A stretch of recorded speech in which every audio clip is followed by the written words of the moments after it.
Hello everyone, welcome to Neso school. हमने पिछले कुछ लेक्चर्स में उनकी फीचर्स के बारे में पढ़ा था जो कि इंडिया को एक फेडरल कंट्री बनाते हैं। अब हम आगे बढ़ेंगे अगले टॉपिक की तरफ और ये समझेंगे कि आखिर फेडरलिज्म को प्रैक्टिस कैसे किया जाता है, फॉलो कैसे किया जाता है। हमारे आज के लेक्चर का नाम है हाउ इज फेडरलिज्म प्रैक्टिस्ड। तो चलिए देखते हैं इस लेक्चर के टॉपिक्स।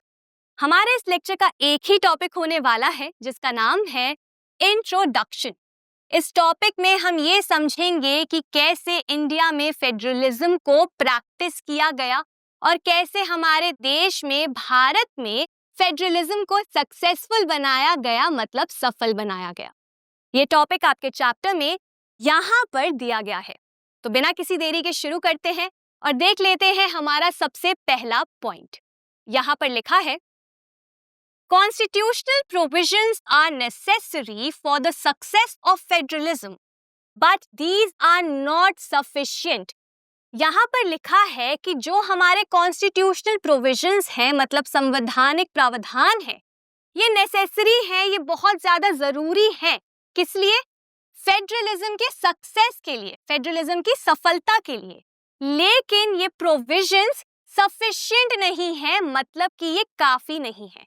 तो यहाँ क्या लिखा है कि ये जो कॉन्स्टिट्यूशनल प्रोविजंस हैं ये जरूरी तो है, लेकिन ये काफी नहीं है हमारे देश के लिए कि हम हमारे देश में फेडरलिज्म को सक्सेसफुल बना पाएं। अब ये जरूरी क्यों है? ये जरूरी इसीलिए है क्योंकि अगर हम कॉन्स्टिट्यूशन में प्रोविजंस को डालेंगे, अगर हम कॉन्स्टिट्यूशन में लिखेंगे कि पावर को कैसे सेंटर और स्टेट के बीच में डिवाइड करना चाहिए, कैसे पावर को हमें बांटना चाहिए इक्वली दोनों ही लेवल ऑफ गवर्नमेंट्स के बीच में, और अगर कोई झगड़ा हो जाए तो किस तरीके से उस डिस्प्यूट को सॉल्व किया जा सकता है, अगर हम इन सब के बारे में कॉन्स्टिट्यूशन में लिख देंगे तो उससे एक क्लैरिटी बनी रहेगी। सबको पता होगा कि हमारी क्या पावर्स हैं, हमारी क्या पावर्स नहीं हैं, सुप्रीम कोर्ट का, हाई कोर्ट का क्या रोल होगा अगर कोई डिस्प्यूट हो जाता है। साथ ही साथ प्रोविजंस की मदद से क्या होगा कि एक लीगल बेस मिल जाएगा।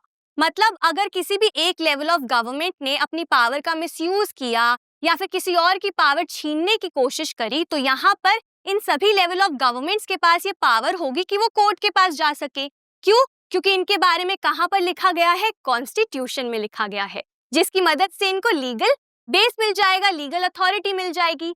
इसीलिए ये प्रोविजंस नेसेसरी होते हैं, जरूरी होते हैं। लेकिन अगर हम ये सोचे कि क्योंकि हमने कॉन्स्टिट्यूशन में प्रोविजंस को डाल दिया है, इनके बारे में रूल्स और रेगुलेशंस को लिख दिया है, तो अब फेडरलिज्म अपने आप यहाँ पर सक्सेसफुल हो जाएगा, फॉलो हो जाएगा, प्रैक्टिस हो जाएगा, तो ये सोच गलत है। क्योंकि सिर्फ रूल्स बना देने से, पेपर पे रूल्स लिख देने से कोई भी काम नहीं हो जाता, हमें उस काम को करना भी पड़ता है। अगर हमने कॉन्स्टिट्यूशन में प्रोविजंस डाले हैं तो हमें उन्हें फॉलो भी करना पड़ेगा। अगर हम फॉलो करेंगे तभी तो हम फेडरलिज्म को सक्सेसफुल बना पाएंगे किसी भी देश में। अब ऐसे तो हमारे वर्ल्ड में कई सारी कंट्रीज हैं जो कि फेडरल है, जो कि फेडरल स्ट्रक्चर को फॉलो करती हैं, जिन्होंने अपने प्रोविजन में डाल रखा है कि पावर को हम शेयर करेंगे। लेकिन उसके बावजूद कुछ देश ऐसे हैं जहां पर सेंटर अपनी पावर का मिसयूज करती है, या जहां पे पावर शेयरिंग अरेंजमेंट को सही तरीके से फॉलो नहीं किया जाता। अब उन देशों में प्रोविजन तो डाला गया है, लेकिन उसके बाद भी उन्हें कोई फॉलो तो नहीं कर रहा सही से। इसीलिए सिर्फ रूल्स लिख देने से या प्रोविजंस लिख देने से काफी नहीं होता कि हम फेडरलिज्म को सक्सेसफुल बना देंगे इनकी मदद से। जरूरी है कि हम इन्हें प्रॉपरली फॉलो भी करें। अब इसका एक छोटा सा एग्जाम्पल देती हूँ। आप सभी ने इस प्रकार की ट्रैफिक लाइट्स तो हर जगह देखी ही होंगी। हमारे देश में भी हर जगह ये ट्रैफिक लाइट्स होती हैं। अब ट्रैफिक लाइट्स के ऊपर रूल्स हैं, रेगुलेशंस हैं, लॉज भी हैं। हम सबको पता है कि अगर रेड लाइट है तो हमें वहां पर रुक जाना है। हमें पता है कि अगर हम क्रॉस करेंगे तो उसके कॉन्सिक्वेंसेस क्या होंगे, नतीजे क्या होंगे। लेकिन उन लॉज के बाद भी, उन रूल्स के बाद, रेगुलेशंस के बावजूद भी कई लोग ऐसे होते हैं जो रेड लाइट को क्रॉस कर देते हैं और इस रूल को जानकर तोड़ देते हैं। तो यहाँ पर हमने रूल्स तो बनाए थे, हमने लॉज को भी लिखा था, लेकिन उसके बाद भी हमने उन रूल्स को, उन लॉज को फॉलो नहीं किया। तो इसीलिए सिर्फ रूल्स का लिखना काफी नहीं है, ये भी जरूरी है कि हम उन्हें सही तरीके से एनफोर्स करें, सही तरीके से लागू करें, फॉलो करें। इसी तरीके से कॉन्स्टिट्यूशन में प्रोविजंस लिखना ही काफी नहीं है, लेकिन उनको फॉलो भी करना जरूरी है अगर हमें फेडरलिज्म को सक्सेसफुल बनाना है। अब अगर मैं बात करूं इंडिया की, तो इंडिया में फेडरलिज्म सक्सेसफुल है, लेकिन हमारे देश में फेडरलिज्म सक्सेसफुल बस इसीलिए नहीं है क्योंकि हमारे कॉन्स्टिट्यूशन में कई सारे प्रोविजंस दिए गए हैं, पावर्स को डिस्ट्रीब्यूट किया गया है, हमारा कोर्ट भी इंडिपेंडेंट है। नहीं, वो एक कारण जरूर है जिसकी वजह से फेडरलिज्म सक्सेसफुल है, लेकिन उसी के साथ साथ सबसे इम्पोर्टेंट बात यहाँ पर यह है कि इंडिया में उन रूल्स को, उन प्रोविजंस को प्रॉपरली फॉलो भी किया जाता है, उन्हें प्रॉपरली इम्प्लीमेंट भी किया जाता है।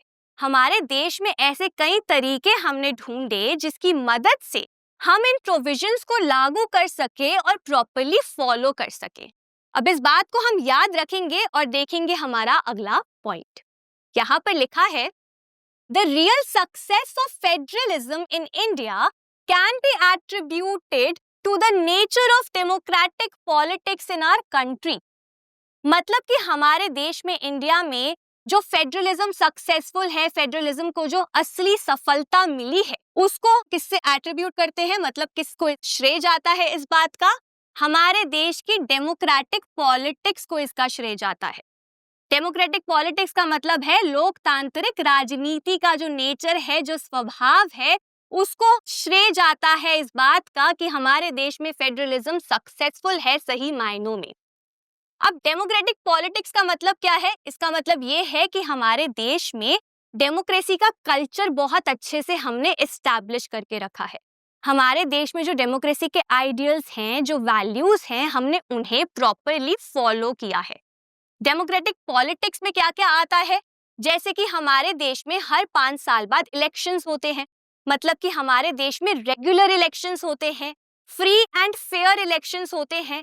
कोई भी हमें फोर्स नहीं कर सकता कि हम इस लीडर को वोट करें या उस पार्टी को वोट ना करें। ये हमारी मर्जी है कि हम किसी को भी वोट करें, किसी को भी जिताएं। तो ये सबसे पहला हमारा पार्ट होता है डेमोक्रेटिक पॉलिटिक्स का। इसके बाद हमारे देश में कई सारी पॉलिटिकल पार्टीज हैं, हमारे पास कई सारे ऑप्शंस हैं।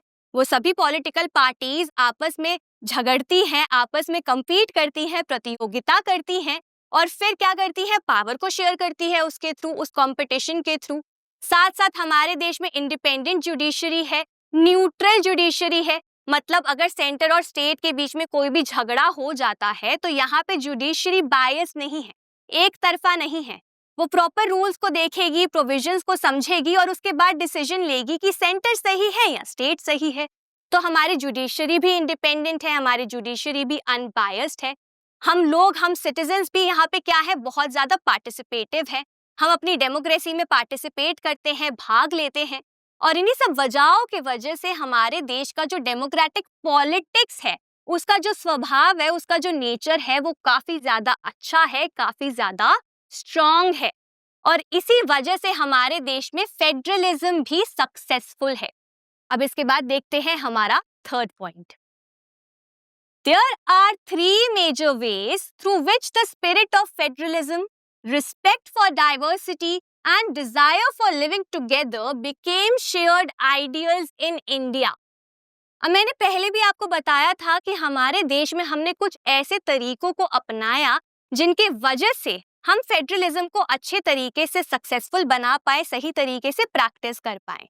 हमने क्या किया, हमने कुछ ऐसे तरीके ढूंढे जिसकी मदद से हमने हमारी डेमोक्रेसी को भी स्ट्रॉन्ग बनाया और साथ ही साथ हमारे फेडरलिज्म को भी स्ट्रॉन्ग बना दिया। कैसे? 3 आइडियल्स को पूरा करके। ये 3 आइडियल्स, ये 3 आदर्श कौन कौन से हैं? सबसे पहला है स्पिरिट ऑफ फेडरलिज्म।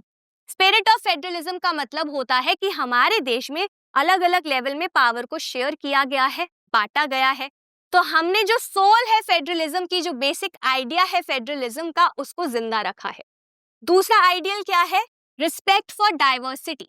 हमारे देश में काफी डाइवर्सिटी है, अलग अलग भाषा बोलने वाले लोग रहते हैं, अलग अलग कल्चर को फॉलो करने वाले लोग रहते हैं, कितने सारे रीजन्स हैं, कितने सारे धर्म को लोग फॉलो करते हैं।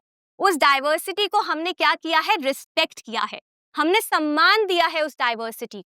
और तीसरा आइडियल क्या है? Desire for living together. मतलब कि हम सभी के अंदर एक इच्छा है साथ रहने की, एक डिजायर है कि हम सभी साथ रहें। भले ही हम अलग अलग जगह से आते हैं, हम अलग अलग भाषा बोलते हैं, अलग अलग कल्चर को फॉलो करते हैं, लेकिन फिर भी एंड में हम सभी एक दूसरे को इंडियंस मानते हैं, ठीक है। और हम सभी एक दूसरे के साथ रहना चाहते हैं, मिलजुल कर रहना चाहते हैं, और यही बनता है हमारा तीसरा आइडियल। और हमारे देश में हम इन तीनों ही आइडियल्स को क्या करते हैं, इन तीनों ही आइडियल्स को पूरा करते हैं, एक दूसरे के साथ शेयर करते हैं, बांटते हैं, जिसकी मदद से हमारे देश की डेमोक्रेटिक पॉलिटिक्स स्ट्रांग होती है और फेडरल स्ट्रक्चर भी स्ट्रांग हो जाता है। और ये हमने कैसे किया है? 3 तरीकों से किया है। सबसे पहला तरीका है हमारा लिंग्विस्टिक स्टेट्स। लिंग्विस्टिक स्टेट्स वो स्टेट्स होती हैं, वो राज्य होते हैं जो कि भाषा के आधार पर बनाए गए हैं। इंडिया में कई सारी स्टेट्स हैं जो कि लैंग्वेज के बेसिस पे बनाई गई हैं। कई स्टेट्स ऐसी भी हैं जो कल्चर के आधार पर भी बनाई गई हैं। और ऐसा क्यों किया गया है? ताकि सारे लोग साथ में मिलकर एक जगह अच्छे से रह सके। इसके बाद दूसरा तरीका क्या है? Language policy. आप सभी को ये पता होगा कि हमारे देश का एक नेशनल एंथम है, नेशनल फ्लैग है, नेशनल बर्ड भी है, लेकिन हमारे देश की कोई भी नेशनल लैंग्वेज नहीं है, मतलब कोई भी राष्ट्रीय भाषा नहीं है हमारी। ऐसा क्यों?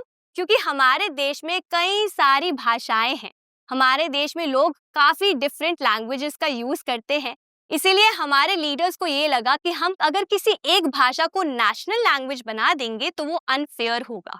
इससे क्या होगा? बाकी की भाषा बोलने वाले लोगों को डिसरिस्पेक्टेड फील हो सकता है, उन्हें ऐसा लग सकता है कि हमें साइड पर किया जा रहा है, हम इस देश का हिस्सा ही नहीं है। इसलिए हमारे देश में एक ऐसी पॉलिसी को अपनाया गया है जिसकी मदद से हम सभी भाषाओं को रिस्पेक्ट देते हैं, सम्मान देते हैं। इसके बाद हमारा तीसरा और आखिरी तरीका क्या है? Centre state relations. मतलब हमने हमारे देश में सेंटर और स्टेट के बीच के रिश्तों को काफी ज्यादा अच्छा बनाकर रखा है। हमने इन दोनों के बीच में पावर को भी बैलेंस करके रखा है, संतुलन बनाकर रखा है। दोनों के रिश्तों को भी बहुत अच्छे से हमने मेंटेन करके रखा है, जिसकी मदद से हम पावर को अच्छे तरीके से शेयर कर पाते हैं और फेडरल स्ट्रक्चर को अच्छा बना पाते हैं। तो यहाँ पर हमने इन 3 तरीकों से क्या किया? हमने लिंग्विस्टिक स्टेट्स की मदद से हमारा जो इच्छा है साथ में रहने का, इस आइडियल को पूरा किया।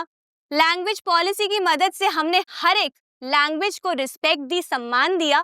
और सेंटर और स्टेट रिलेशंस की मदद से हमने फेडरलिज्म के स्पिरिट को जिंदा रखा और अलग अलग लेवल पर पावर को अच्छे तरीके से शेयर किया, जिसकी मदद से इंडिया में फेडरलिज्म को हमने सक्सेसफुल बनाया। तो यहाँ पर हमने क्या समझा? हमने ये समझा कि कॉन्स्टिट्यूशनल प्रोविजन जरूरी होते हैं, लेकिन काफी नहीं होते हैं फेडरलिज्म को सक्सेसफुल बनाने के लिए। इंडिया में फेडरलिज्म सक्सेसफुल इसीलिए है क्योंकि हमारे देश की जो डेमोक्रेटिक पॉलिटिक्स है वो बहुत ज्यादा अच्छी और स्ट्रांग है। और ये कैसे स्ट्रांग बनती है? 3 तरीकों से, जिन तरीकों से हमने 3 आइडियल्स को भी पूरा किया है। सबसे पहला तरीका है लिंग्विस्टिक स्टेट्स का, उसके बाद लैंग्वेज पॉलिसी, और तीसरा सेंटर स्टेट रिलेशंस। इन तीनों वेज के बारे में हम डिटेल में एक एक करके पढ़ेंगे आने वाले लेक्चर्स में। आज के लिए बस इतना ही। इसी के साथ हमारा ये टॉपिक, जिसका नाम था इंट्रोडक्शन, यहीं पर खत्म होता है। मैं उम्मीद करती हूँ आपको ये लेक्चर अच्छा लगा होगा और अच्छे से समझ भी आया होगा।